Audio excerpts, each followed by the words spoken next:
Bien, se está grabando. Vamos a comenzar. ¿Cómo les va a todos? Eh, Nosotros en la clase pasada lo que habíamos empezado a ver era el tercer punto de la unidad 2.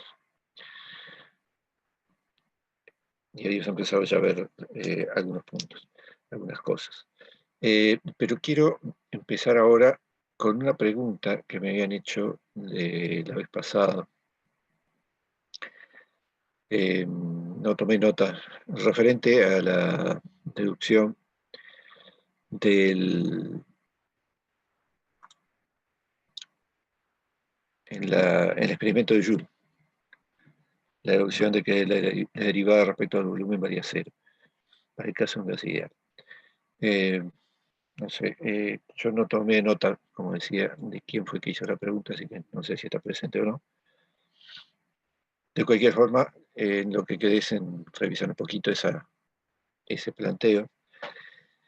Y realmente lo que se planteaba, si era válida la deducción, estando referida a una situación que era a temperatura constante. En realidad es simplemente una cuestión matemática. No tiene nada de termodinámica, es un asunto matemático nada más. El diferencial U tiene dos términos, uno que depende de la temperatura, otro que depende del volumen. El que depende del volumen depende a su vez de esta derivada que nosotros queríamos encontrar, la derivada de la energía interna respecto al volumen a temperatura constante. Y como en la situación que estábamos estudiando, la temperatura se mantenía constante, eliminábamos el término de la temperatura, el que tenía el diferencial T, y nos quedaba nada más que el término con la derivada de la energía interna respecto al volumen, que era temperatura constante, nada más esa derivada. Entonces, la pregunta era si no estaba, esa deducción no estaba viciada de alguna manera por el hecho de que estaba planteada para una situación particular en la cual la temperatura es constante. Y la respuesta es que matemáticamente está bien, porque justamente la derivada que estamos tratando de encontrar es la derivada de la energía interna respecto al volumen a temperatura constante. Y en esa situación es todo coherente, porque nosotros lo que tenemos es justamente una situación de temperatura constante y estamos hallando la derivada de la energía interna respecto al volumen a temperatura constante.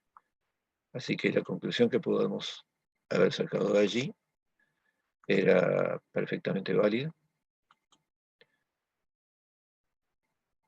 No, no hay no hay ninguna acotación al hecho de que se haya hecho la deducción de esa manera.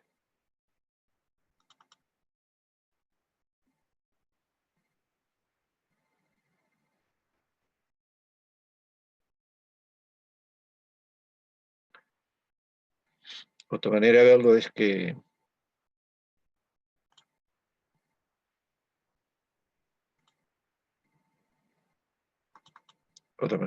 bueno, tenemos un proceso a temperatura constante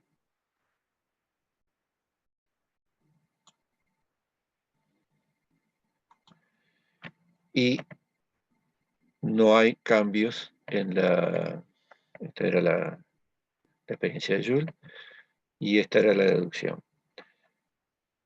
Entonces tenemos un proceso que es a temperatura constante y no hay cambios en la energía interna a presión porque el delta U vale cero, a pesar de que hay un cambio de la presión y hay un cambio de volumen. Profe, Sí, oigo.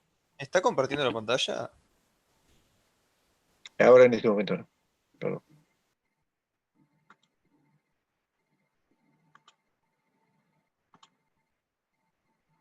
Gracias por el aviso porque no lo había visto.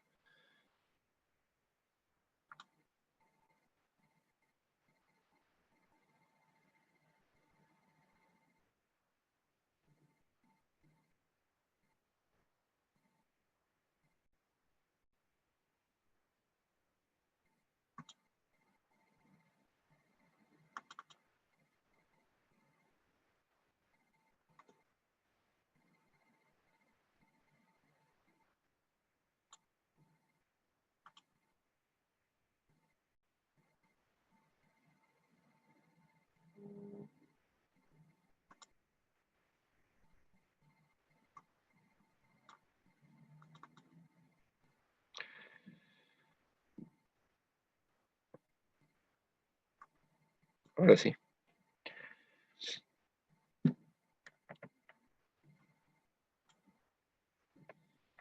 Este es el experimento de Joule-Thomson, de Joule, perdón, que habíamos visto la vez pasada. Y en la deducción de cuánto varía la derivada de U respecto al volumen a temperatura constante, partimos de que delta U varía 0 y de estas expresiones. Bien, entonces, efectivamente este término lo anulamos, el término de la temperatura lo anulamos porque la temperatura se mantiene constante. Y además estamos encontrando la derivada de la energía interna respecto al volumen a temperatura constante, o sea que es justamente la situación del proceso. Bien.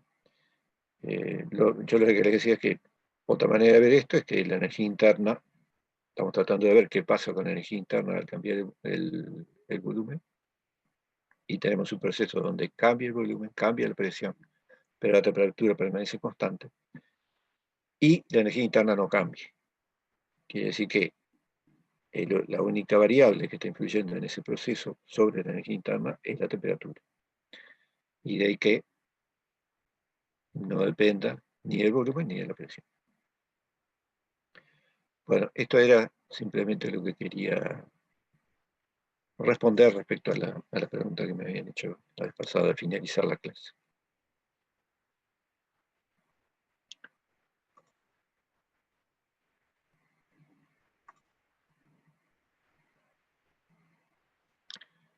Bien, entonces ahora vamos a volver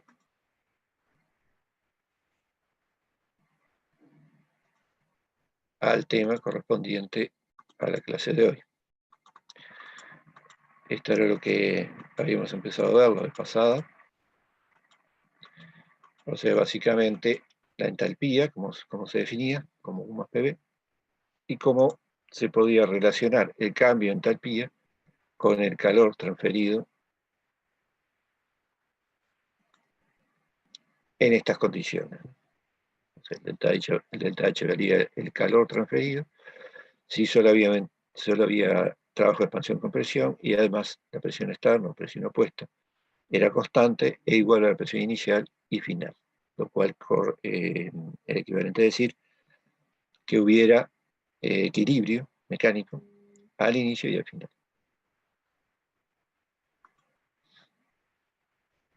Entonces lo que habíamos dicho es que esto tenía una aplicación en una serie de procesos donde se cumplía esto.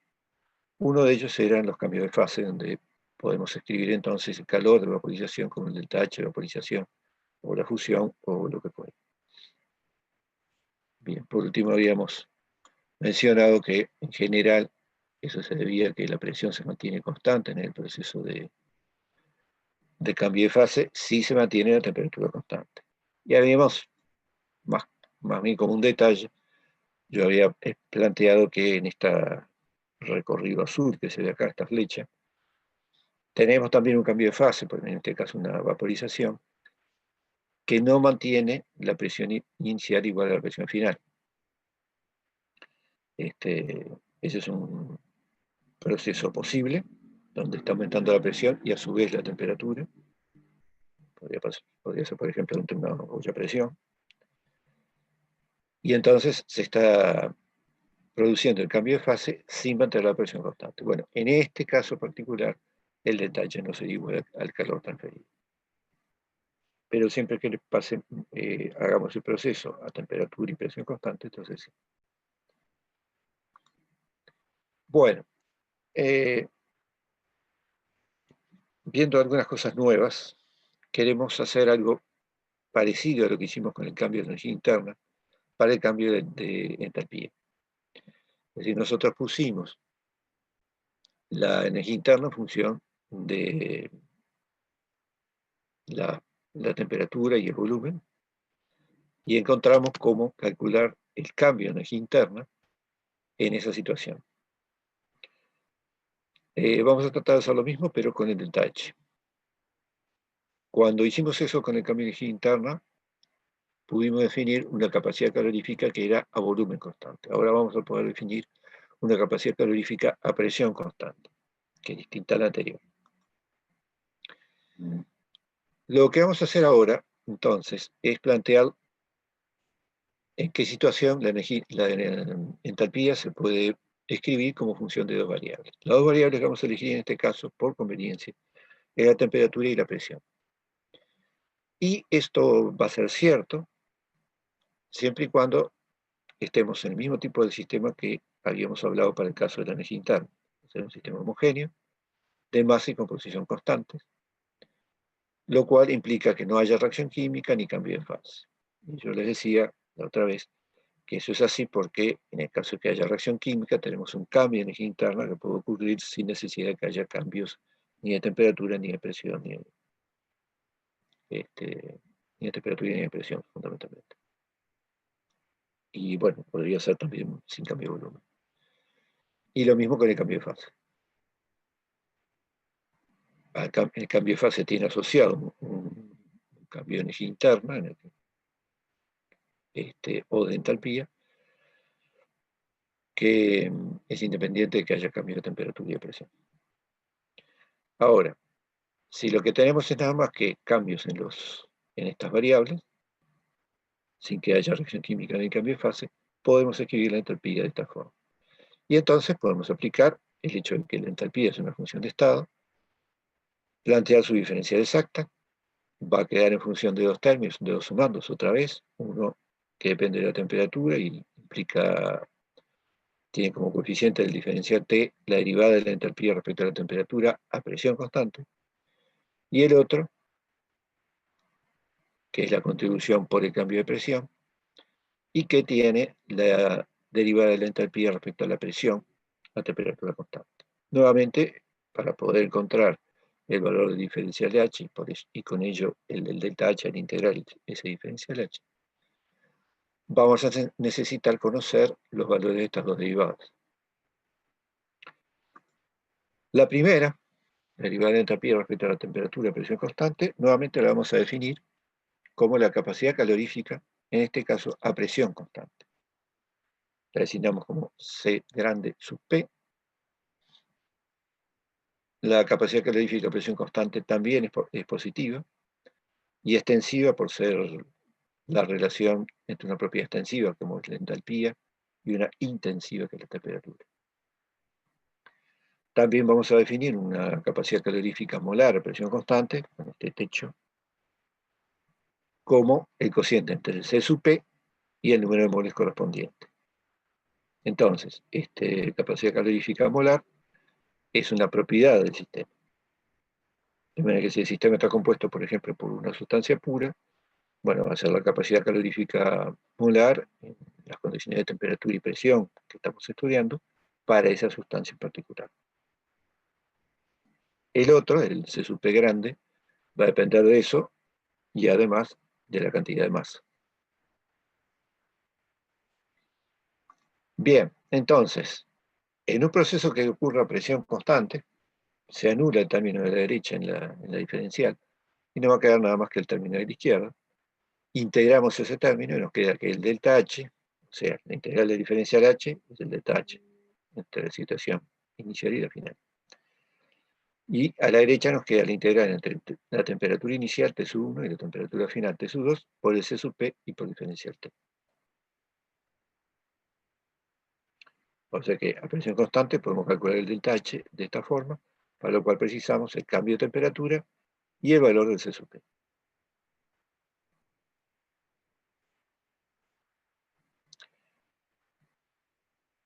Si vamos al caso del gas ideal, ahora demostrar que la entalpía es función exclusiva de la temperatura es mucho más fácil, porque ya sabemos que la energía interna es función de la temperatura exclusivamente, por lo que vimos al principio de esta clase.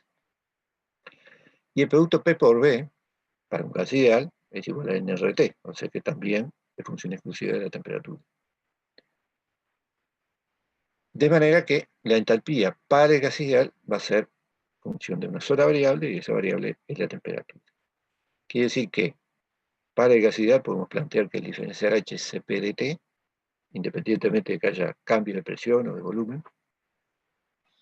Y el delta H, si el C sub P es constante, va a estar dada por la integral de esta expresión de arriba, o sea que va a ser C sub P por el delta T. En particular, algo que no hicimos para el caso de energía interna, pero se podría haber hecho, si el C sub P no depende de la temperatura, se puede escribir como una especie de polinomio eh, en función de la temperatura. Entonces tendríamos que el C sub P sería un término independiente A, más un término B, que es coeficiente de T a la 1, más un término C, que es el coeficiente de T al cuadrado, y así sucesivamente. Uno va a un handbook de química, por ejemplo, busca los C sub P de las sustancias, y se puede llegar a encontrar que en lugar de un valor para una sustancia dada, lo que hay es una fórmula de este tipo donde lo que aparecen son los coeficientes.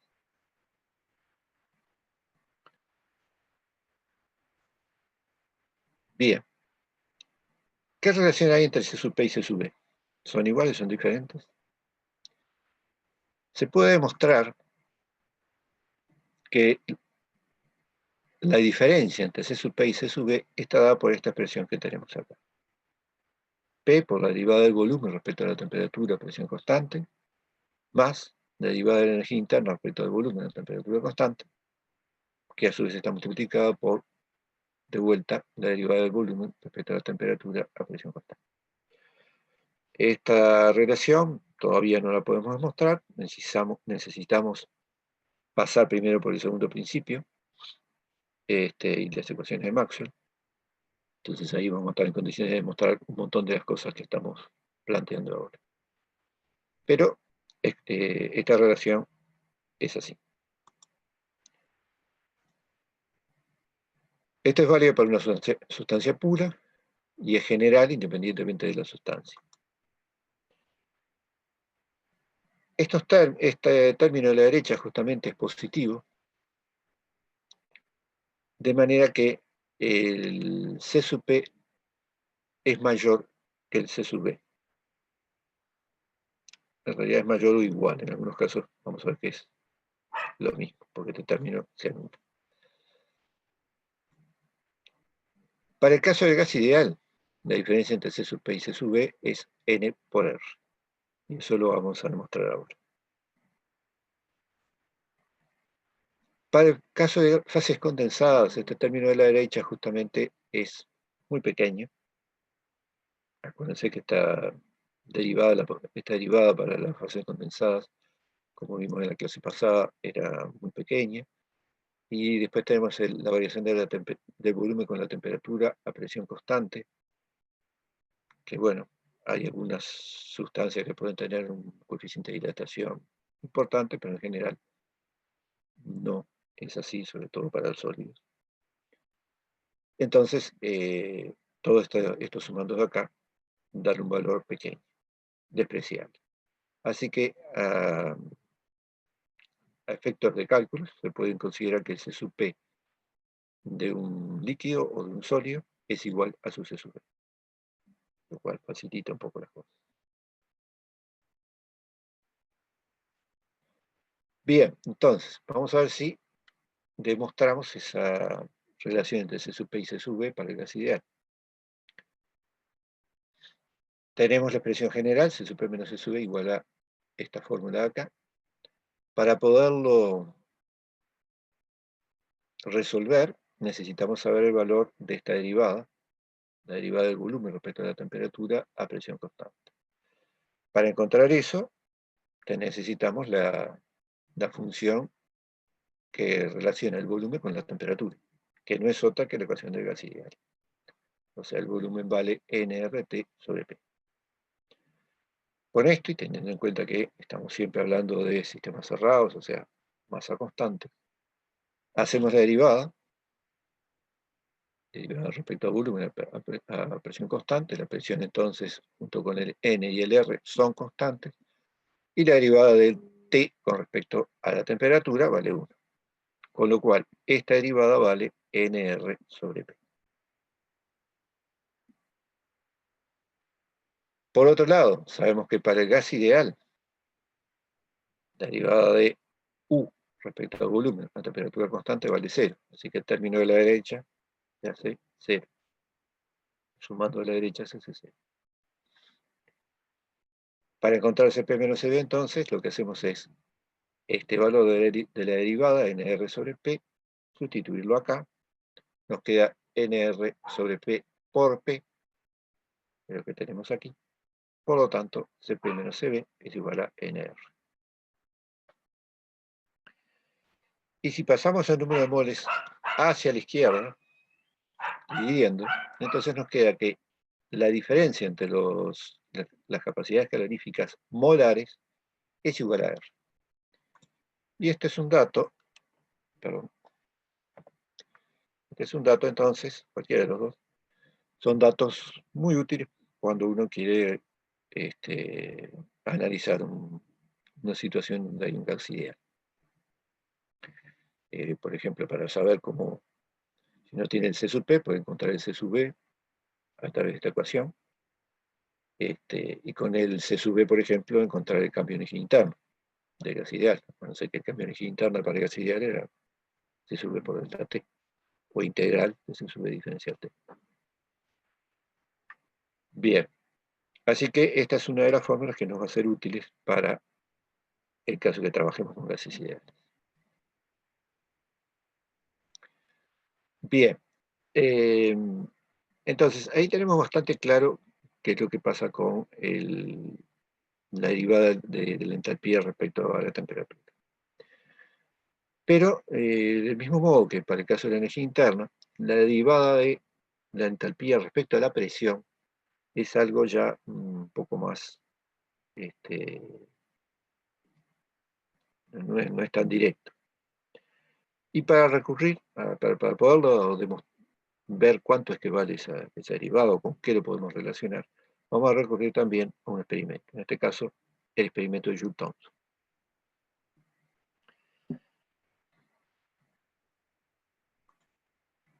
Para explicar el experimento de Joule-Thomson, previamente hay que pasar por un par de conceptos, que es qué es lo que pasa con un fluido cuando se expande a través de un estrangulamiento, y cómo un fluido que se mueve, por ejemplo, a través de una cañería, por efecto del rozamiento, va sufriendo una disminución de presión.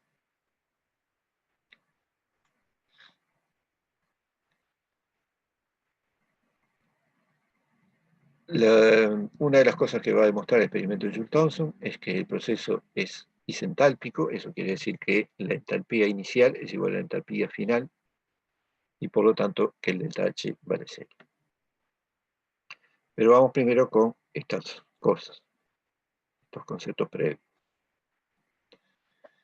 La disminución de presión por el rozamiento. Acá tenemos un esquema donde tenemos una cañería por el cual va circulando un fluido. Ese fluido puede ser un gas, puede ser un líquido. Lo que se verifica experimentalmente es que si se colocan manómetros a lo largo de la cañería, vamos a tener que inicialmente el manómetro va a marcar una cierta presión, pero a medida que se mueve el fluido en el sentido en este sentido, vamos a ir viendo que la presión que marcan los manómetros colocados a distintas distancias va a ir disminuyendo. Esa aparente pérdida de energía en realidad se debe al hecho de que el fluido está rozando contra las paredes, y ese rozamiento provoca una disminución de su presión. Esto se puede detectar, que sea pequeño, en una cañería sencilla, pero se detecta más claramente cuando hay algún tipo de estrangulamiento, como decía en la transparencia anterior. ¿Qué quiere decir un estrangulamiento? Bueno, cualquier efecto que ofrezca resistencia al paso del fluido. Por ejemplo, acá tenemos una disminución de diámetro. Viene el caño con un cierto diámetro y luego viene se une con un caño que tiene menor diámetro. ¿Qué ocurre en esas situaciones? Ocurre lo que se llama un efecto de entrada. Es decir, el fluido viene acá y choca con este rincón que tiene acá la cañería, y ahí se producen turbulencias.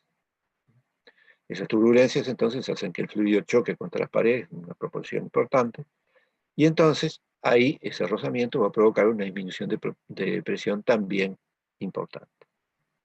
De manera que si nosotros colocáramos un manómetro antes y después de este estrechamiento, encontraríamos una disminución de presión importante. Si el sentido fuera al revés, es decir, si el sentido líquido del fluido, el sentido de movimiento del fluido fuera al revés y viniera del lado más estrecho y pasara al lado más ancho, ocurre exactamente lo mismo. El fluido se tiene que adaptar al nuevo diámetro, y al ampliar el área, la sección a través de la cual se está moviendo, también se producen rozamientos aquí, estas turbulencias, exactamente, y también hay una pérdida de presión.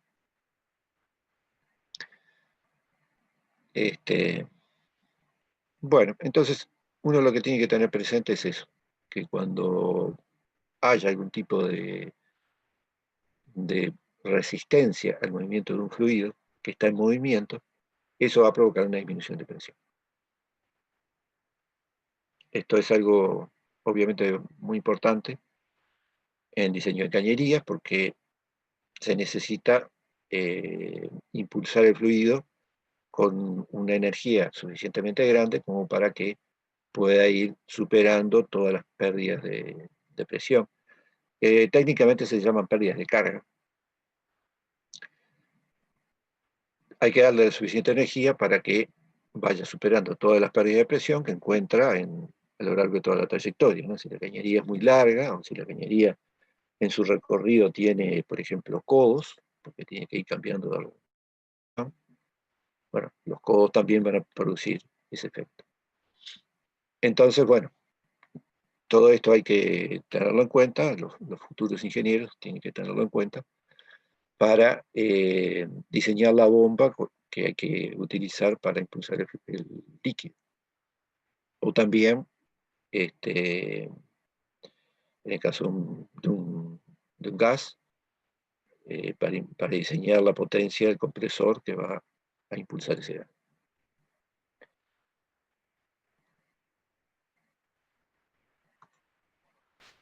Entonces, con eso en mente, vamos ahora a entrar, sí, en el experimento de Joule-Thomson.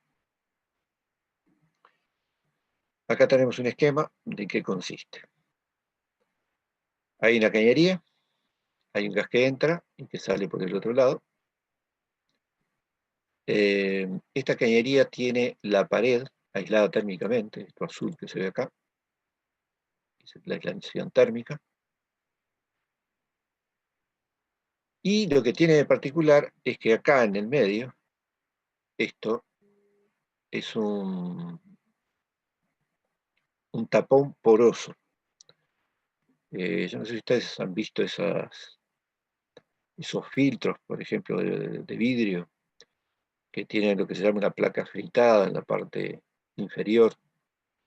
Entonces uno echa un líquido con una suspensión, por ejemplo, con sólidos en suspensión, y bueno, el líquido pasa y la suspensión queda retenida en esa placa afeitada. No sé si lo han usado en algún curso de laboratorio, si no se están enterando ahora de que existe. Pero básicamente eso está hecho por un vidrio sinterizado que eh, no es perfectamente sólido, sino que tiene pequeños huecos. Entonces, eso es lo que se puede colocar acá. También se puede simplemente poner una chapa o un agujero, ¿no? De manera que produzca también una resistencia al fluido. ¿Para qué es qué cosa? El, el filtro o el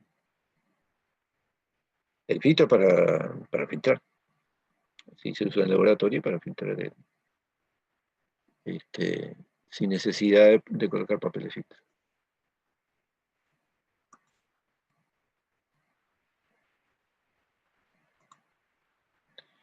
En este caso, el tapón poroso que se está colocando acá tiene como misión presentar una resistencia al flujo del gas que está pasando. Estamos hablando de un gas, ¿eh? Acá no es un líquido, esto es un gas. De manera que acá, si colocamos estos dos manómetros, uno a la entrada del tapón poroso y otro a la salida del tapón poroso, vamos a registrar, según lo que vimos recién, una disminución de presión. O sea, el gas que está por entrar está llegando al tapón poroso, tiene una cierta presión, y por la resistencia que le implica pasar a través de esto, por el rozamiento con, las paredes de los poros que hay acá, va a haber una disminución de su presión, que se registra también a la salida. Bueno, eso es, digamos, desde un punto de vista físico, que es lo que estaría pasando ahí. Ahora, acá también se colocan dos termómetros, uno a la entrada y otro a la salida. Y la cuestión es ver si la temperatura no se ve afectada por ese efecto de estrangulamiento.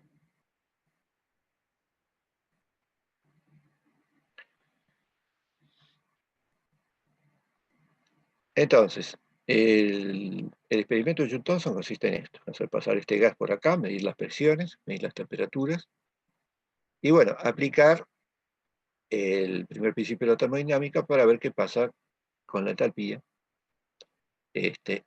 y permitir llegar a la expresión de esa derivada respecto a la presión que estábamos buscando hoy. Entonces, lo primero que vamos a hacer es tratar de aplicar el primer principio a esta situación.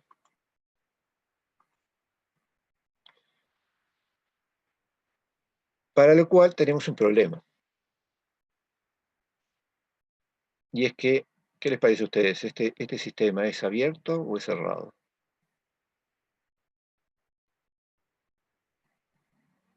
¿Sí? Hablando del gas, ¿no?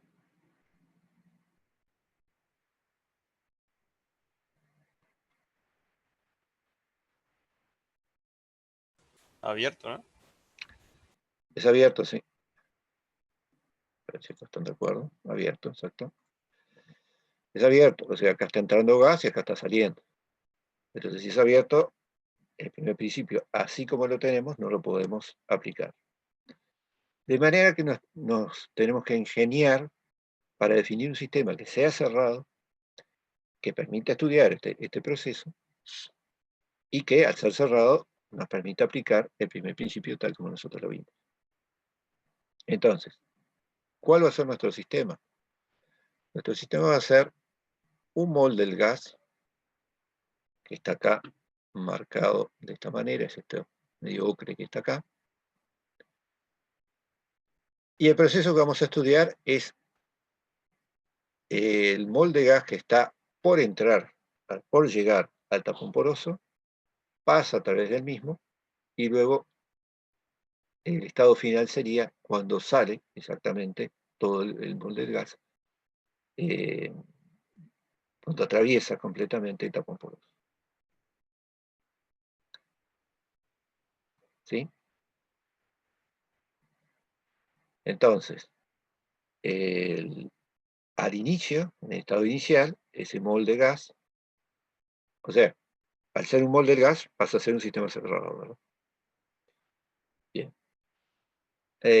Al inicio, ese mol de gas tiene una cierta presión T1 y una cierta temperatura T1, que son los valores que tenemos del lado izquierdo, digamos, del tapón poroso.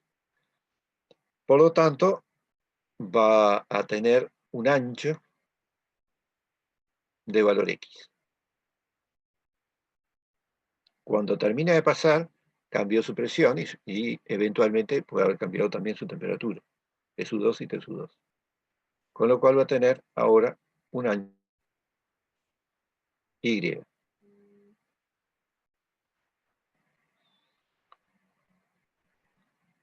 Bien. Entonces vamos a tener dos caras, nos vamos a prestar atención al hecho de que vamos a tener dos caras en este molde del gas. Una cara A, que está del lado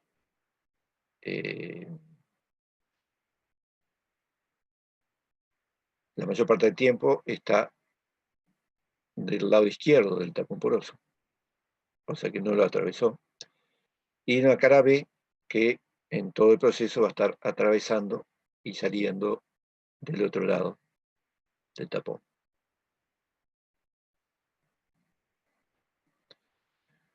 Entonces, aplicamos el primer principio a ese molde del gas. Delta U igual Q más W.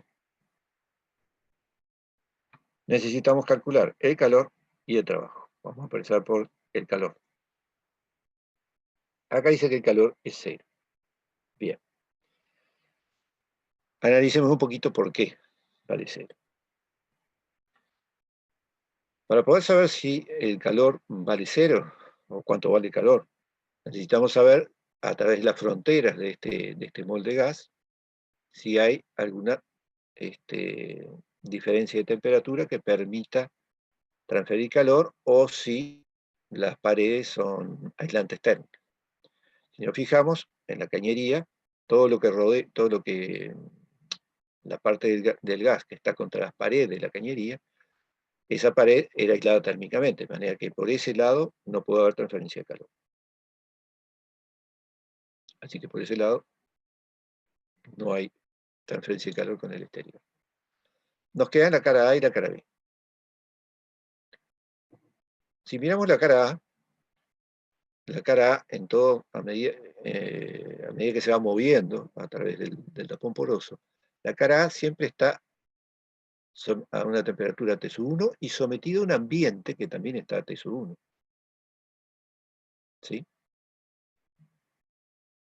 De manera que durante todo ese proceso, ese movimiento del mol a través del tapón, esa cara, una temperatura, el gas está a una temperatura igual a la temperatura del ambiente, que vendría a ser todo el gas que viene atrás.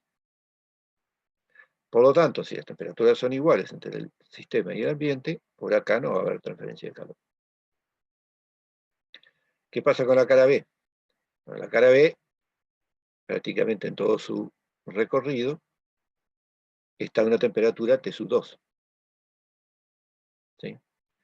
Y el ambiente contra el cual se está moviendo, que es el gas que está a la derecha del tapón, también está a T-2.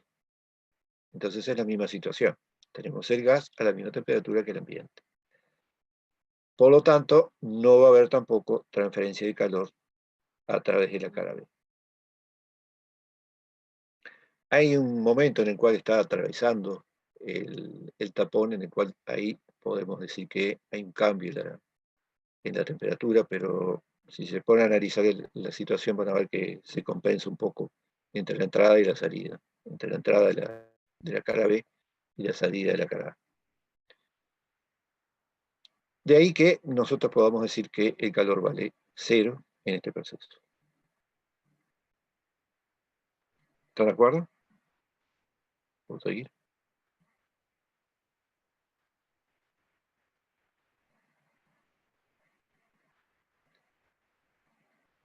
Entonces, calculamos el calor, ahora vamos a calcular el trabajo.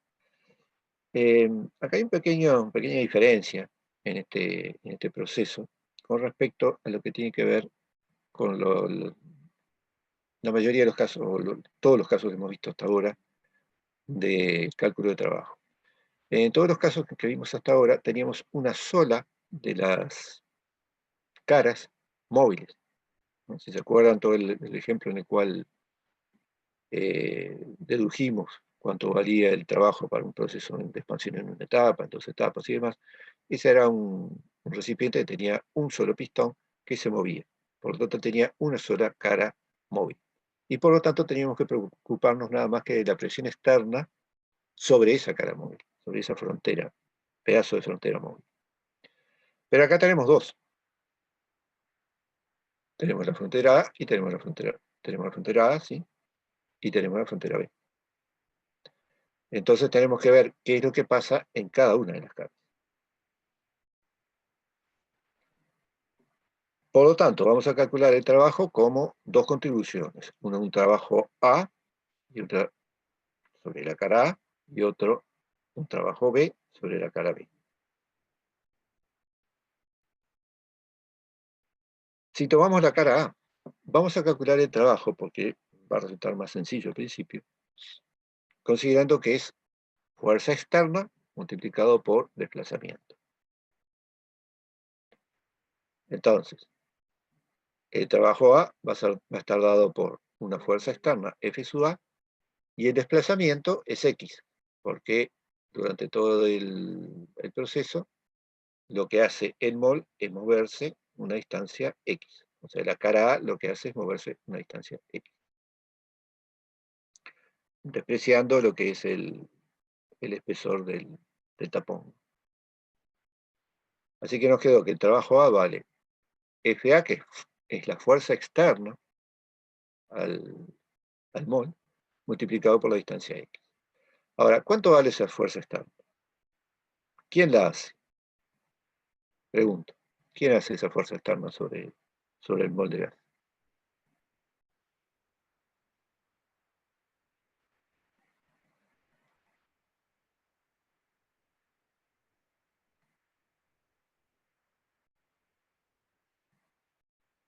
¿Qué les parece?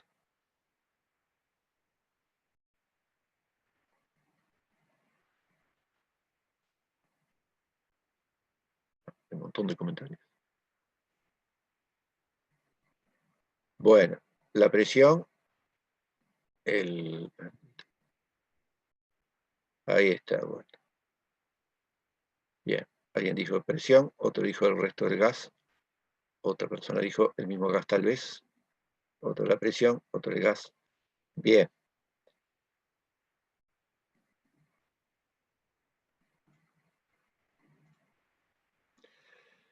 Claro, ¿qué es lo que tenemos del lado externo de la cara A? Lo que tenemos es el gas que viene empujando, el resto del gas que viene empujando. Entonces, ese es ¿por qué se mueve este molde de gas a través del tapón? Porque le empuja el gas que viene atrás. Entonces, ¿cuál es la presión externa que se está ejerciendo sobre esta cara A? Es la presión P1, que la ejerce el resto del gas que viene acá. O mejor dicho, la ejerce el gas que está justamente contra la cara A, pero del lado de afuera. Así que esta fuerza externa, F sub A, es igual a la presión multiplicado por la sección, S. Nos queda entonces que esa fuerza externa F sub A vale P sub 1 por S. Y que el trabajo sobre la cara A es P sub 1 por S y por X. ¿Y qué es S por X? Es la sección multiplicado por el ancho que tiene el molde de gas. Por lo tanto, es el volumen que tiene el gas en este primer estado, antes de entrar al tapón. Y eso lo llamamos V sub.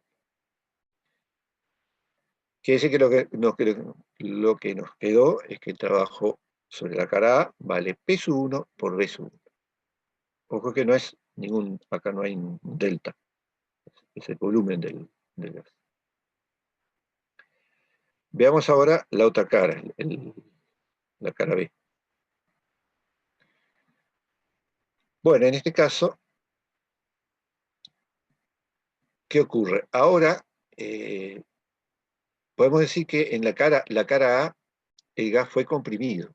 Sobre la cara A el gas está siendo comprimido por el gas exterior. En tanto que en la cara B el gas está empujando, que se está expandiendo contra el exterior.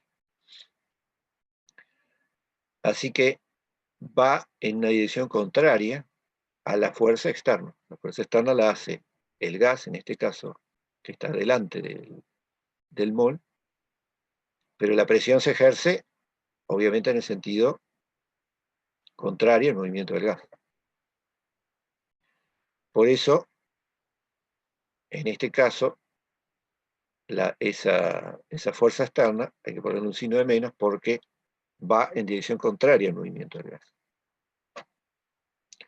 Y el desplazamiento en este caso es I, porque es la salida a través del tapón. Entonces, ¿cuánto vale F sub B? Nuevamente va a valer la presión exterior al mol, que en este caso es P sub 2, multiplicado por la sección. Nos queda entonces que WB es P menos P sub 2 por S y por I. Y S por I ahora es el volumen, pero del gas en el estado 2, a la salida del tapón. O sea que es V sub 2. En consecuencia, el trabajo total nos quedó P1V1 menos P2V2.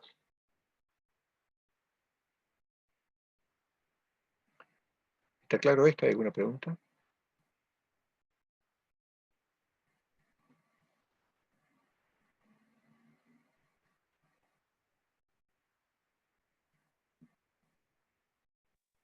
Una pregunta, profe. Sí. Dijimos que el calor era igual a cero porque las paredes eran adiabáticas y no intercambiaba calor con el ambiente.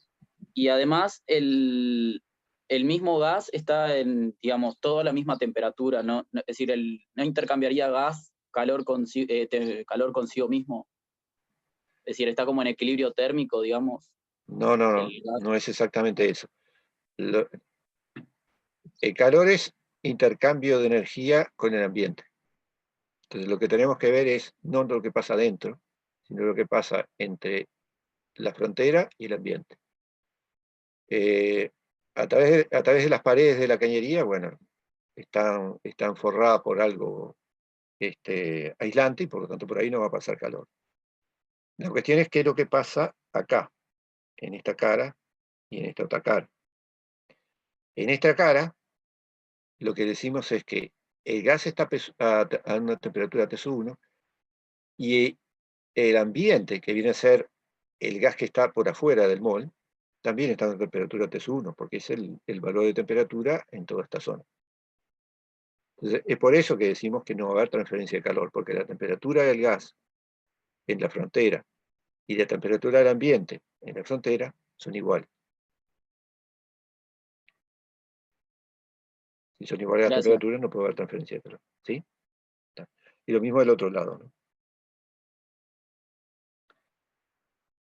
Bien, entonces, el delta U es Q más W, el Q vale 0, por lo tanto vale lo mismo que P1V, que el trabajo, que P1V1 menos P2V2.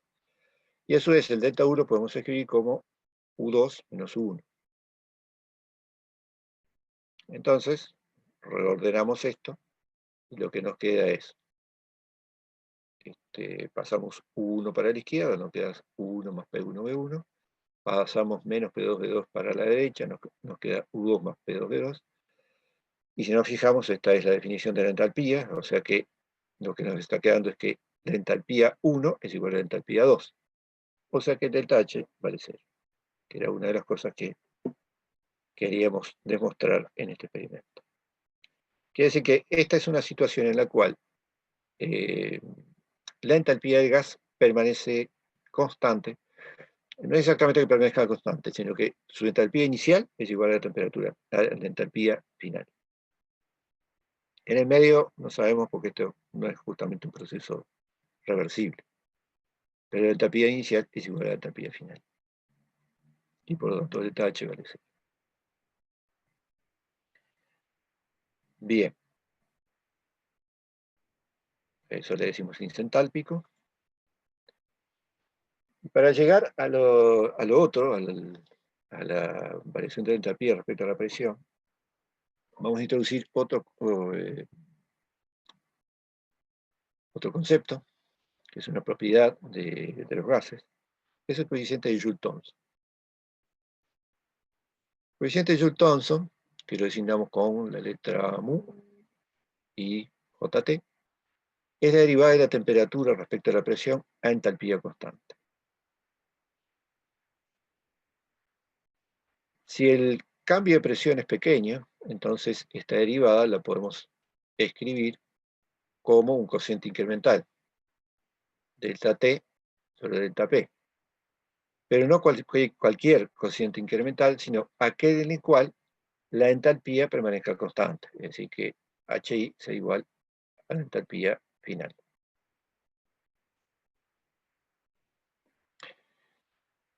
Si nos fijamos en el experimento de Joule-Thomson, eso es lo que está pasando, la entalpía inicial es igual a la entalpía final, y hay un cambio de presión, y eventualmente puede haber un cambio de temperatura, medible.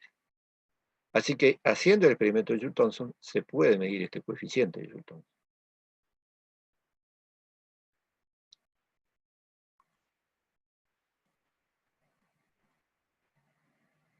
Bueno, ¿cómo hacemos para...? O sea, este coeficiente de Joule-Thomson es medible a través de este experimento. Vamos a relacionarlo con la derivada que queríamos encontrar. Para hacer eso, necesitamos utilizar una propiedad de las derivadas parciales, que es lo que llamamos derivada circular. Supongamos que escribimos la derivada de la entalpía respecto a la temperatura a presión constante, y fabricamos un producto que está hecho por tiene otras dos coeficientes, que son otras dos derivadas fabricadas de la siguiente manera. Hacemos girar, por eso lo de circular, las variables. La presión que está acá la metemos como variable contra la cual se deriva. La temperatura que está acá la ponemos como la función que es derivada. Y esta variable que está acá arriba la pasamos como constante. Entonces nos queda derivada de t con respecto a pH como segundo coeficiente. Volvemos a hacer el mismo movimiento circular, y el tercer coeficiente es la derivada de P respecto a la entalpía a temperatura constante. Y lo que dice esta propiedad de las derivadas es que el producto de estas tres derivadas vale menos 1. Matemática pura.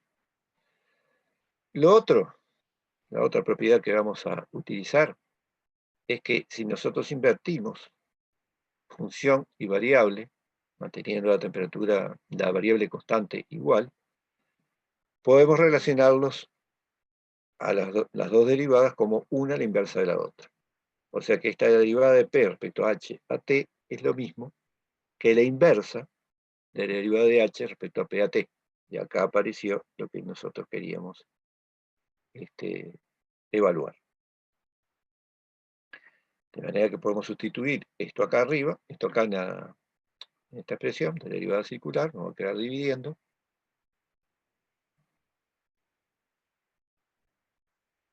Y entonces,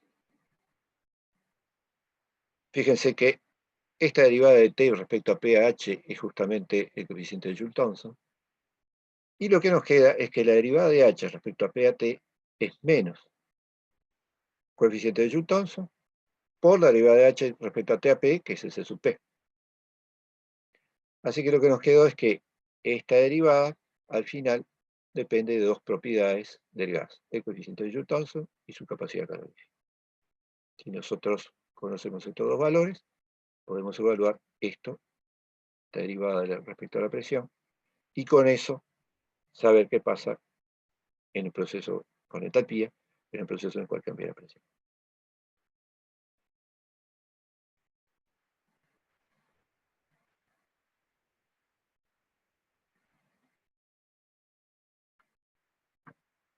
Bueno, vamos a hablar un poquitito más sobre este coeficiente de Joule-Thomson. ¿Qué pasa con el valor del coeficiente de Joule-Thomson? Para el gas ideal lo que sabemos es que la derivada de entalpía respecto a la presión vale 0. Y como la capacidad calorífica es constante, entonces el mu de Joule-Thomson vale 0. Eso quiere decir que cuando un gas ideal pasa a través de un estrechamiento, no hay cambio térmico. En un gas real, el coeficiente de Joule-Thomson puede ser negativo, positivo o mayor que 0. Y en general, a una temperatura menor que la temperatura ambiente, el mu de Joule-Thomson es mayor que 0. Acuérdense que este módulo Joule-Thomson está definido como la derivada de la temperatura respecto a la presión. O sea que si es positivo, eso quiere decir que si la presión aumenta, la temperatura tiene que aumentar también. Y si la presión disminuye, la temperatura tiene que disminuir también. Es el significado de la derivada, ¿no?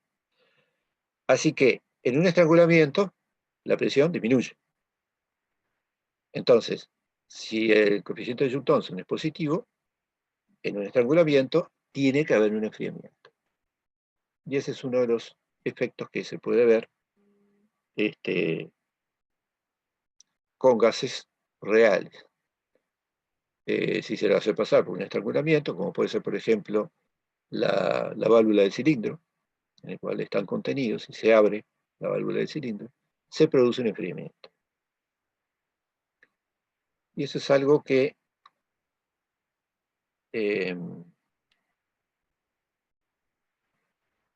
acá en la transparencia ustedes tienen un link que lleva a un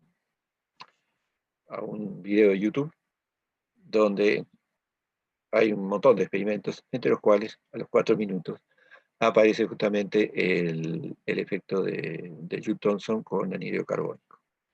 Voy a ver si lo podemos ver. Un momentito. Lo único que tengo que dejar de compartir y volver a compartir.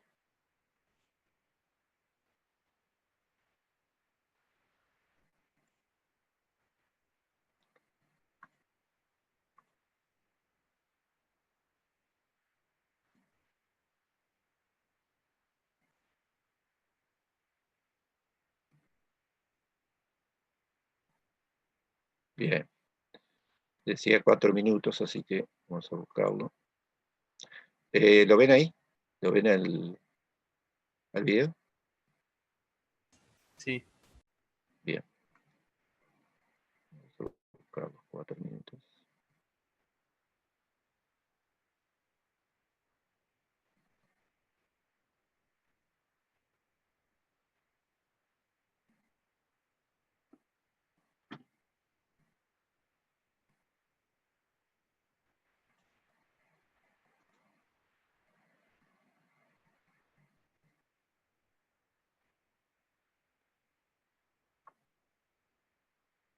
Bien, ahí tienen. Este es un cilindro de CO2, un extinguidor, ¿no? Cilindro extinguidor con CO2, con anhídrido carbónico. Entonces, lo que va a hacer este señor es abrir la válvula y ver qué pasa.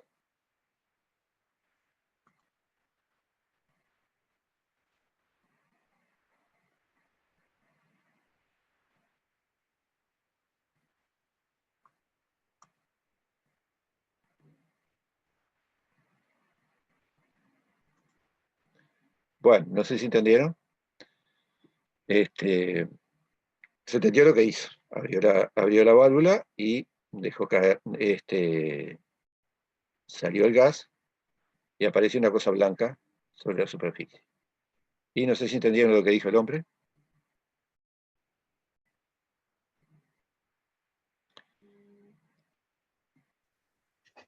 Yo no lo escuché. Ah, porque capaz que no escucha, no, bueno, capaz que no se escucha el. Bueno, pero si no lo escucharon, sí, bien. Bueno, alguno que me diga si escuchó lo que, o si supone, sin haber escuchado, si supone que puede ser eso blanco que quedó ahí.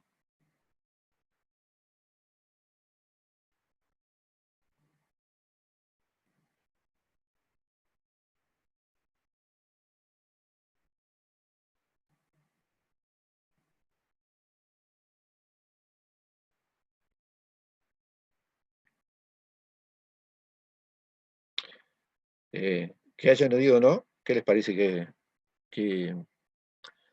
que dicen que fue eso que apareció ahí?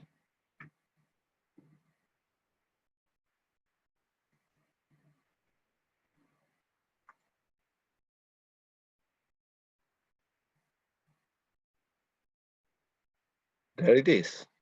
¿Qué es eso?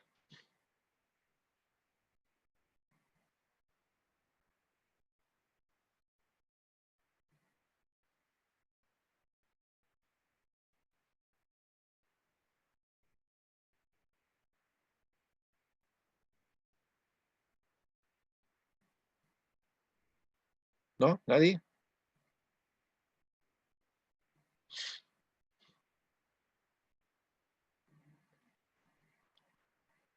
Ahí está. El gas solidificó, hielo seco.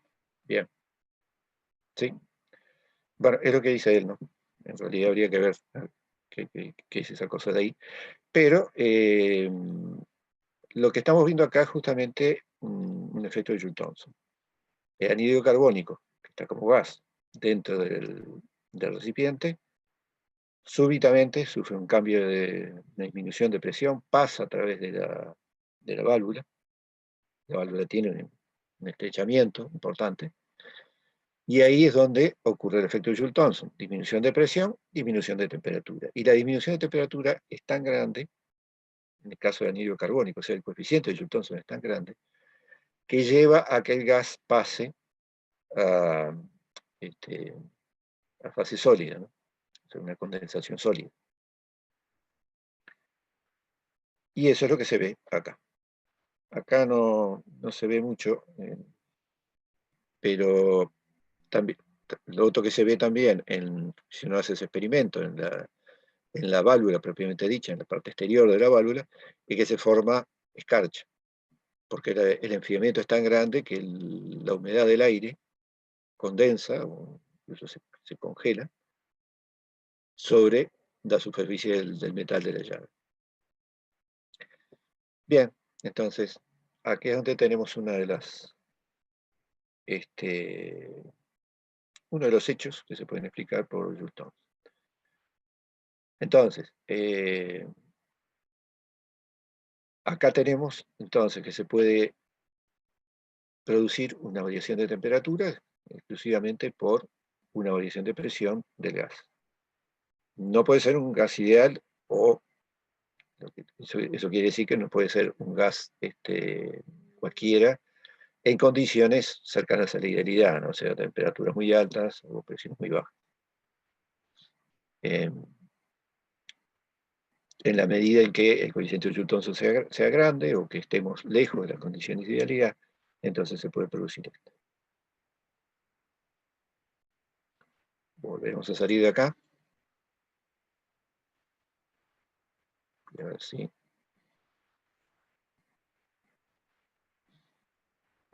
Volví a la transparencia, ¿la ven? Sí. Perfecto, gracias. Bien, entonces, para terminar con esto, vamos a ver una aplicación de ecuación de gases. El proceso Linde, por el cual se obtiene el aire líquido. Y acá tenemos el diagrama del proceso Linde. Vamos a ordenarnos un poquito para no marearnos con tantas líneas. Acá lo que tenemos es, vamos a empezar por la entrada de aire, ¿no? Y al final lo que tenemos es el aire líquido. Entonces, de entrada de aire va un compresor. De ahí va un purificador para sacarle impurezas. Y ahí sale un aire puro y seco que está a 3000 psi. PSI, ¿saben lo que es?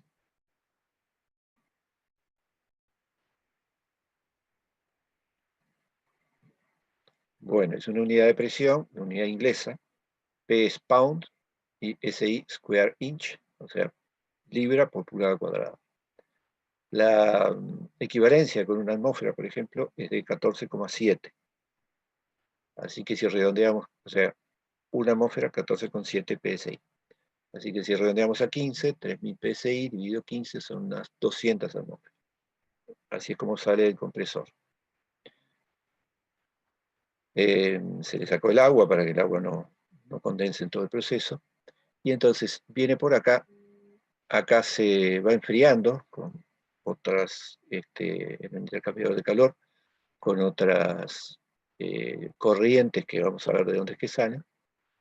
Y acá se encuentra con la primera válvula de expansión, donde sufre ese estrangulamiento que decíamos, esa disminución de presión importante, y se produce aire líquido a presión intermedia. O sea, el enfriamiento es tan importante como para producir aire líquido a una presión intermedia.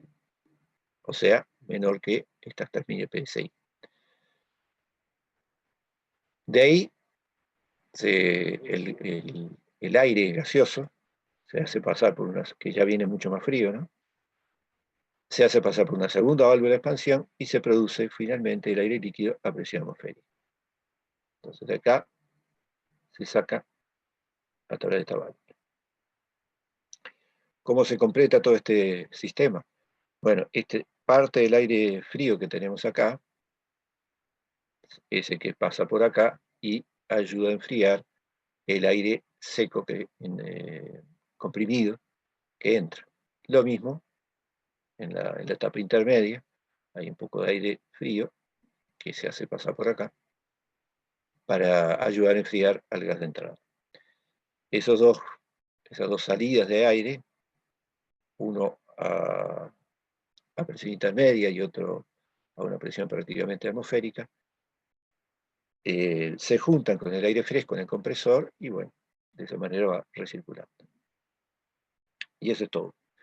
O sea, obtención de aire condensado por efecto Joule.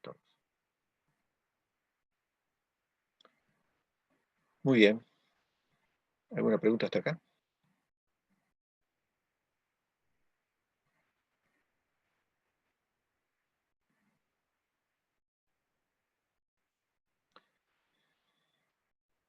Bien. Entramos entonces en el último tema. Perdón. No. ¿Por qué se aumenta tanto la presión al salir del purificador? No. La presión se aumenta al salir del compresor. A ver, que voy para atrás. La presión aumenta acá. Acá ya está a las 3000 psi. El purificador es simplemente para sacarle el agua y más que nada el agua. O sea, es un desecante que se coloca acá. Pero el purificador no le aumenta la presión. Lo que le aumenta la presión es el compresor.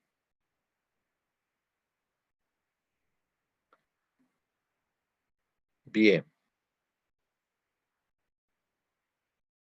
Seguro, claro. No. Es el compresor. Bien. Entonces llegamos, les decía, al último tema de esta parte de la unidad, que es el de transformaciones adiabáticas. Ya usé el término, ustedes también lo usaron y lo conocen. Adiabático quiere decir que no hay transferencia de calor.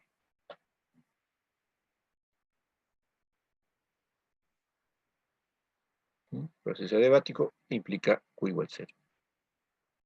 Entonces, vamos a ir planteando el primer principio para ver qué consecuencias lleva el hecho de que un proceso sea adiabático. En primer lugar, si el calor vale 0, el cambio de energía interna es igual al trabajo.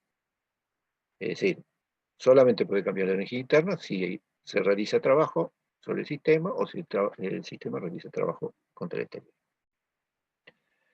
En el caso de una expansión, sabemos que el trabajo es negativo. Por tanto, el delta U es menor que 0. Conceptualmente esto se puede entender en el sentido de que en una expansión el sistema está entregándole trabajo al ambiente. Entregándole trabajo, energía, al ambiente. ¿De dónde sale esa energía? Y bueno, si es adiabático, del único lugar que puede salir es la energía interna que tenga el gas, el sistema en general. Y por lo tanto, si hace un trabajo de expansión, necesariamente tiene que bajar su energía interna. Bueno, hay una definición, un planteo, mejor dicho, alternativo al primer principio, y es, en lugar de lo que hicimos nosotros, decir que el trabajo adiabático es función de estado. En última instancia es la misma cosa, solo que aplicado al caso donde el calor vale a 0. ¿Por qué el trabajo adiabático es función de estado? Bueno, porque si miramos acá, el trabajo queda igualado al cambio de energía interna. Por lo tanto, si el proceso es adiabático, este trabajo no puede ser cualquiera, tiene que coincidir con el cambio de estado, con el cambio de energía interna relacionado con ese estado, con esos dos estados. Entonces, esta es una manera, en algún libro puede ser que lo planteen así.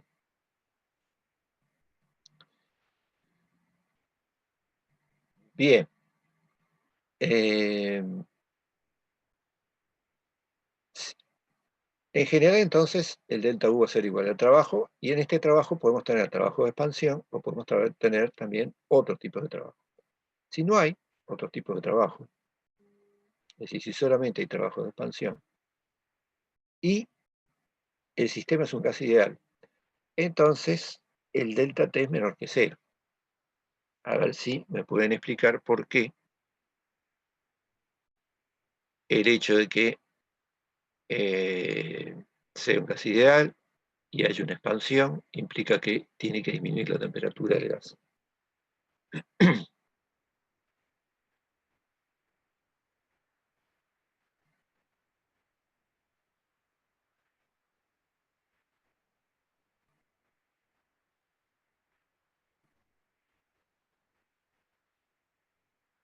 O sea, lo que estamos diciendo acá es, solamente hay una expansión, no hay otro tipo de trabajo, y quien se expande es un gas ideal, adiabáticamente.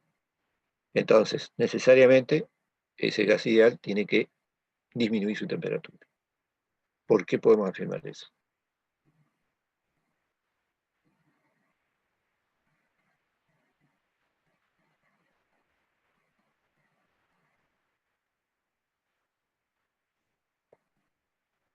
Por la ley de gas ideal, no.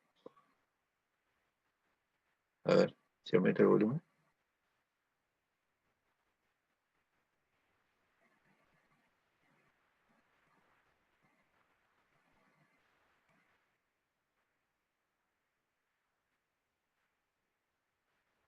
Pero si aumenta el volumen tiene que bajar la temperatura.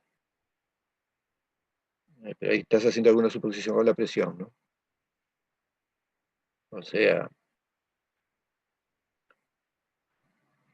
nosotros vimos, por ejemplo, sí, se está haciendo un trabajo de expansión. A ver, lo que dijeron recién, la ley de gas ideal. Nosotros vimos, por ejemplo, procesos isotérmicos, cuando hablábamos de trabajo, estábamos viendo procesos isotérmicos, o sea que la temperatura era constante, que implicaban una expansión. O sea que se puede hacer una expansión de un gas ideal eh, manteniendo la temperatura constante, no tiene por qué disminuir la temperatura. Si nos basamos exclusivamente en la ley de gas ideal. Acá Micaela dice, se está haciendo un trabajo de expansión, aumenta la temperatura final. Bueno, ahí me está diciendo, ahí está diciendo lo contrario de lo que dice acá, ¿no?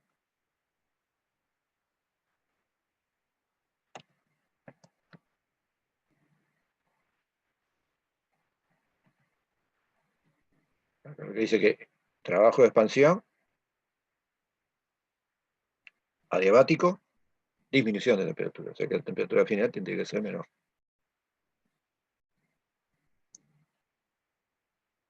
Todavía no me lo no han explicado por qué.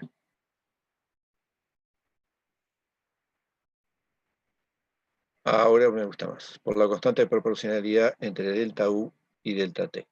Bien, Santiago, de acuerdo. Para el caso de gas ideal habíamos demostrado que este delta U era igual a la integral de n c sub v, o de c sub v por diferencial t. De manera que el c sub v era positivo, además, así que si la disminuye para el gas ideal, el n c sub v delta t tiene que disminuir también, asumiendo un c sub v constante, ¿no? Para verlo más claro. O sea que para un gas ideal, este delta U lo podemos escribir como NC sub V delta T, considerando el C sub V constante.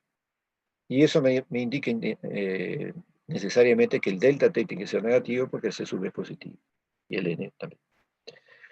Así que lo que está pasando acá es que, como en el gas ideal el delta U es proporcional al cambio de temperatura, entonces tiene que haber un enfriamiento. Bien, No confundir con lo que vimos recién de Joule-Thomson. Ahí había un enfriamiento, pero por efecto de Joule-Thomson. Y era un gas real. Justamente el gas ideal no podía, al gas ideal no podía pasar de eso, porque el gas ideal tenía un cero. Acá es porque el proceso es adiabático y se produce una expansión. Bueno. Vamos a ver lo que se llaman ecuaciones de Poisson y que relacionan lo que pasa con las distintas variables en un proceso en el cual no se haga intercambio de calor, el gas sea ideal y además sea reversible. Así que las condiciones son solamente expansión con presión, o sea, W' igual 0, el sistema es un gas ideal y el proceso es reversible.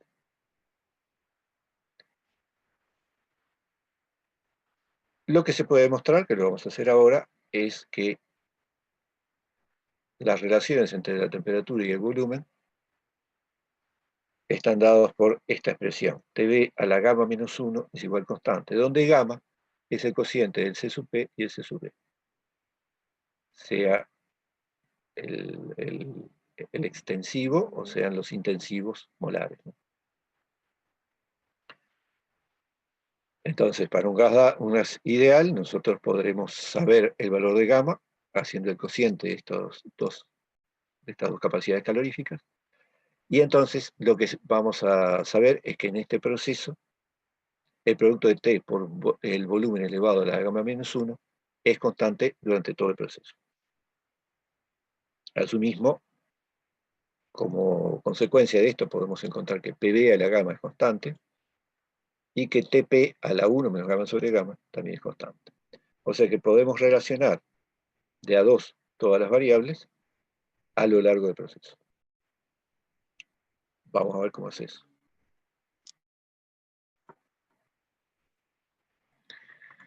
Bueno, para trabajar acá vamos a hacer lo mismo que cuando hicimos aquella deducción del trabajo isotérmico reversible, en un gas ideal. Vamos a partir de una expresión general e ir agregando las distintas condiciones. Vamos a plantear el primer principio en forma diferencial. El primer principio en forma diferencial implica que el diferencial U es igual al trabajo más el calor, pero en forma diferencial.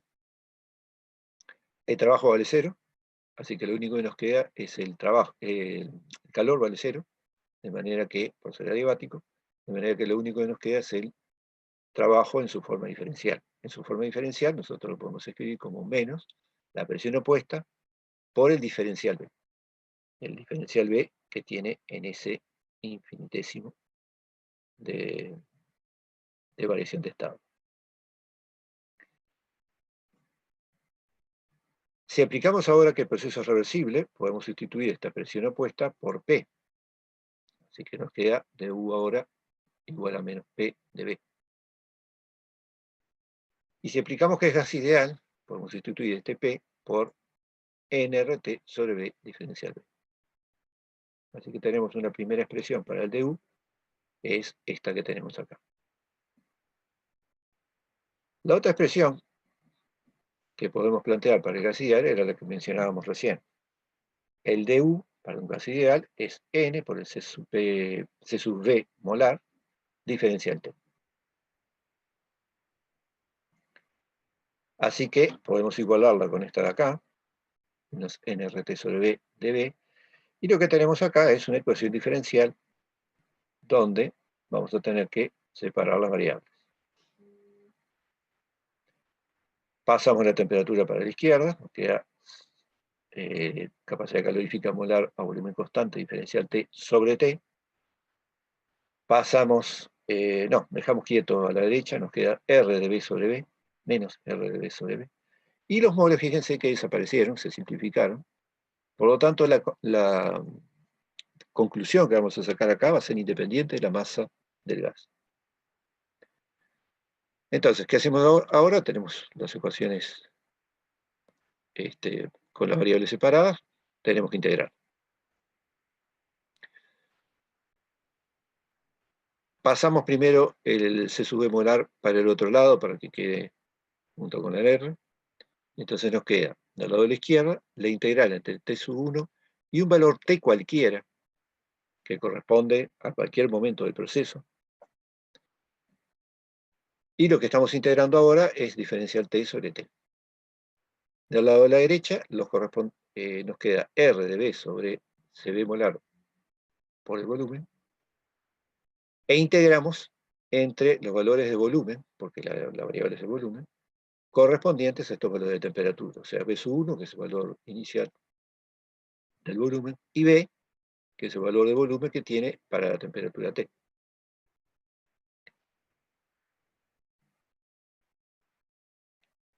Si asumimos que el C sub B es constante, y esa es otra condición extra que le agregamos a la reducción, entonces, del lado de la izquierda lo que nos va a quedar, ustedes saben que la primitiva de este es el logaritmo, o sea que lo que nos queda es logaritmo de T sobre T sub 1. Y del lado de la derecha, R es constante, C sub B lo suponemos constante, lo sacamos para afuera también, y nos queda menos la integral de dB sobre B. Así que nos queda menos R sobre S supermolar a volumen constante por el logaritmo de B sobre B1. Para poder despejar, tenemos que elevar estos sumandos, elevarlos a cada uno de los sumandos, o sea, poner E al logaritmo de T sobre T sub 1 igual a E a la menos RC sub B logaritmo de esto. Entonces, que lo que nos queda, E al logaritmo, se van, ¿no? Así que lo que nos queda es que T sobre T sub 1 es B sobre B sub 1 elevado a la menos R sobre C sub B. Otra manera de hacer esto, capaz que es más sencilla,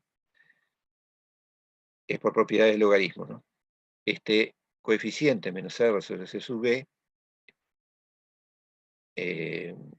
al ser un coeficiente del logaritmo de B sobre B sub 1, lo podemos pasar para dentro del logaritmo como exponente. Entonces nos queda logaritmo de B sobre B sub 1 elevado a la menos R sobre C sub B. Entonces tenemos dos logaritmos igualados, entonces se igualan las partes de adentro del logaritmo. T sobre T sub 1 igual a B sobre B sub 1 elevado a la menos R sobre C sub B. ¿Y cuánto vale este menos R sobre C sub B?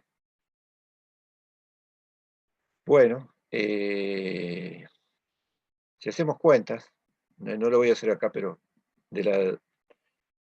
a ver, R lo podemos escribir como C sub P menos C sub B, ¿se acuerdan? Para cantidad, lo dibujimos hace un rato. O sea que nos queda C sub P menos C sub B sobre C sub B.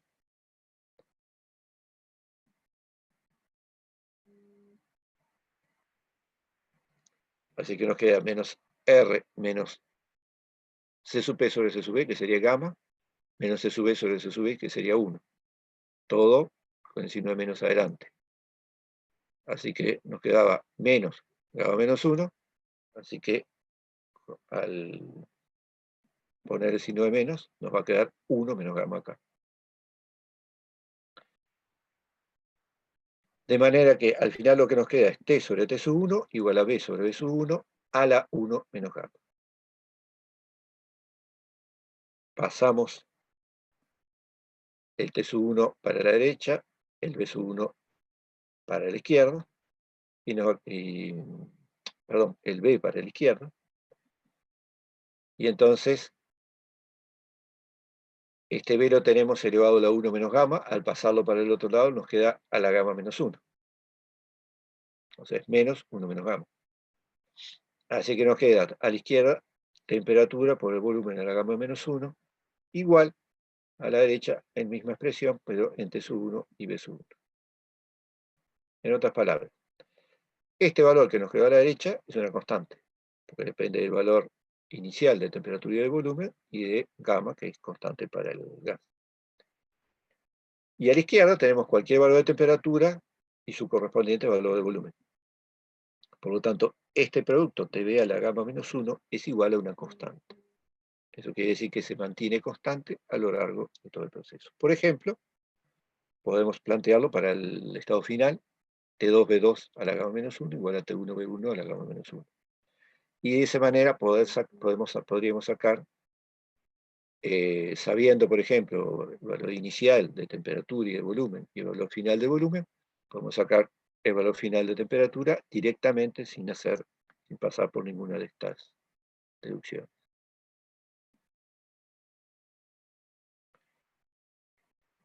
Bueno, introduciendo ahora acá, por ejemplo, yo qué sé, si quiero la expresión en presión, puedo poner T en función de la ley de los gases ideales, como PV sobre NR, lo mismo del otro lado, y entonces llego a la expresión que habíamos visto para presión y volumen, o sea, PV a la gamma igual constante. Y lo mismo con temperatura y volumen.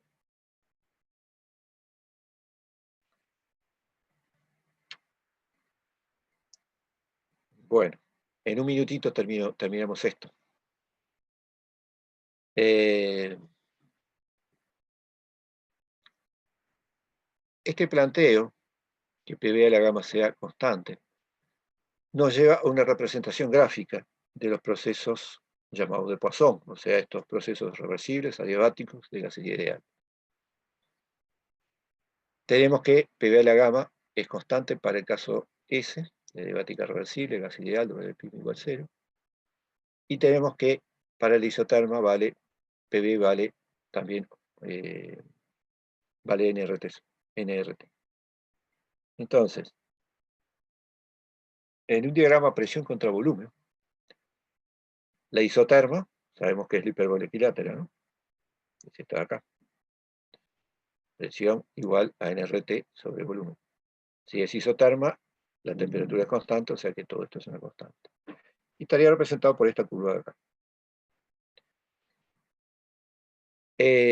La curva PV a la gamma constante sería también una curva que lo que vamos a demostrar ahora es que tiene esta forma, una pendiente más negativa que la de la isoterma.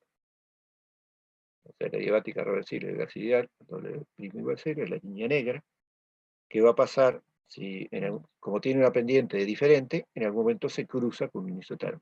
En realidad se está cruzando con un montón de isotermas, ¿no? Pero acá, comparando con este isoterma, vemos que se cruzaría en un punto que designamos como P0, B0. Entonces, vamos a demostrar rápidamente que efectivamente esta pendiente es más negativa que la de isoterma.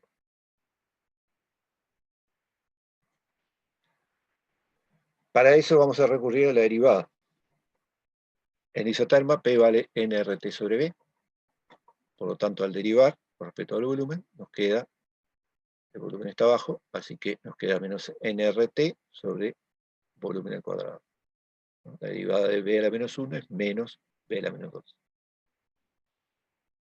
Y por lo tanto, como P es nRT sobre B, esto es lo mismo que escribir menos P sobre B. ¿Qué pasa con la adiabática? Podemos escribirla, era PV a la gamma igual constante. La constante la podemos escribir como P0, B0 a la gamma. El valor correspondiente a ese punto de corte. Y el B a la gamma que le teníamos a la izquierda, lo podemos pasar a la derecha. Así que nos queda B a la menos gamma. De esa manera tenemos la presión en función del volumen, para este caso. La derivada en esa curva sería P0, B0 a la gamma, que es constante, multiplicado por la derivada de B a la menos gamma, que es menos gamma por B a la menos gamma menos 1. Y eso es lo que tenemos acá. Así que tenemos las dos expresiones para la presión, en la isoterma y en la adiabática. Vamos a ver ahora cuánto vale, para la derivada, en la isoterma y en la adiabática. Vamos a ver ahora cuánto vale esa derivada justo en el punto P igual P0, B igual B0. Para eso lo que tenemos que hacer es sustituir P y B por P0 y B0. Entonces, para la isoterma, la derivada vale menos P0 sobre B0, o lo que es lo mismo, menos P0 B0 a la menos 1. En la adiabática, sustituimos acá, y la derivada de P respecto a B en la adiabática vale menos gamma, P0, B0 a la gamma, y nos queda ahora B0 a la menos gamma menos 1. Y juntamos todos estos B0s, B0 a la gamma se va con B0 a la menos gamma. O sea que nos quedó menos gamma por P0, B0 a la menos 1. Esa es la derivada en el punto. Y si ahora comparamos esa derivada de la adiabática con la de isoterma, vemos que la única diferencia está en el gamma. ¿Este gamma cómo es? ¿Mayor que 1? ¿Menor que 1?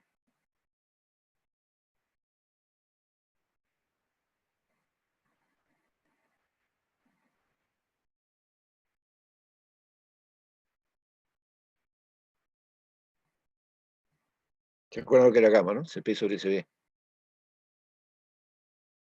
Entonces,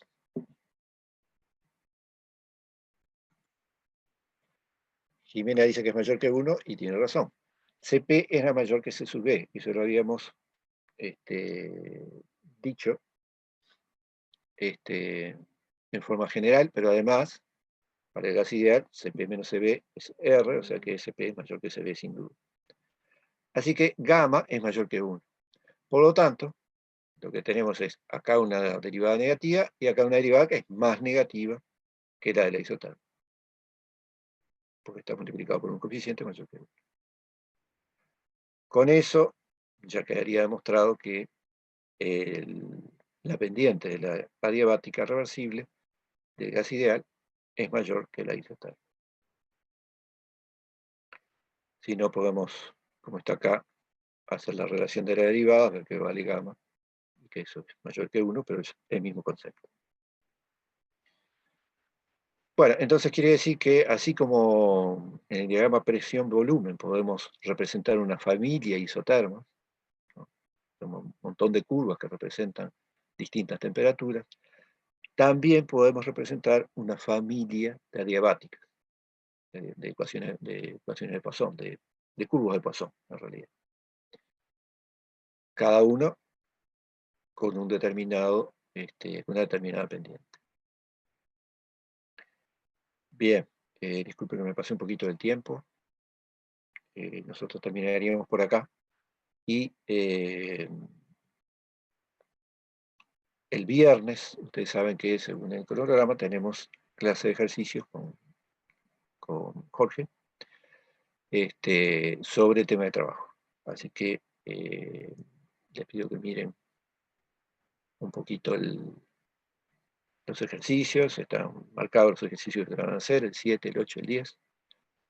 Tratan de hacer esos. Si pueden hacer otros más, mejor. Y bueno, las dudas que les vayan surgiendo en la resolución, lo aprovechan para plantearlas en la clase. Bien, y la clase termina por aquí. Si alguien quiere hacer alguna pregunta, estoy elaborando.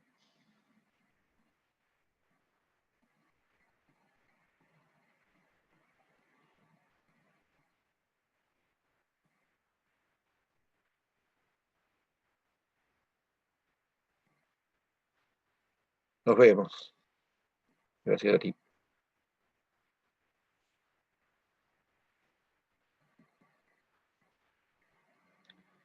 Chao, Camilo.